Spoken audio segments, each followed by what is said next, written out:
30 نصیحت د الله پاک لپاره روژه نیول. څوک چې د الله پاک په لار کې فرضي یا نفلي روژه ونیسي، د دې روژې په برکت به الله پاک د دوزخ له اوره وساتي.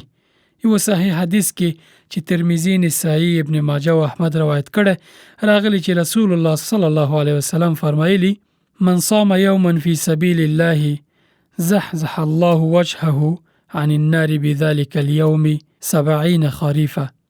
ژباړه: څوک چې د الله په لار کې یوه ورځ روژه ونیسي، الله پاک به مخ په دې روژه د دوزخ له اوره 80 کاله لرې کړي.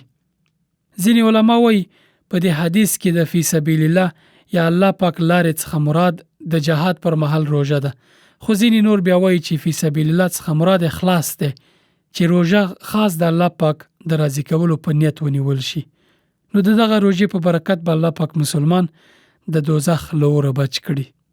38 نصیحت: هر میاشت 3 روژې نیول د یو کال ثواب لري. په یو صحیح حدیث کې چې ترمذی، نسائی، ابن ماجه او احمد روایت کړی، رسول الله صلی الله علیه وسلم فرمایلی: من صام 3 ایام من كل شهر فقد صام الدهر كله. ژباړه: چا چې هر میاشت 3 ورځې روژه ونیوله، ثواب یې دومره دی لکه ټول کال چې روژه نیولې وي. د دې خبرې تایید قرآن کریم هم کړی دی. الله پاک د سورة الانعام په 118 آیت کې فرمایي: اعوذ بالله من الشیطان الرجیم من جاء بالحسنة فله 10 امثالها. ژباړه: څوک چې یو نیکی وکړي د هغې 10 چنده بدله ورکول کیږي. په حدیث شریف کې هر میاشت 3 ورځې روژه راغلی وه.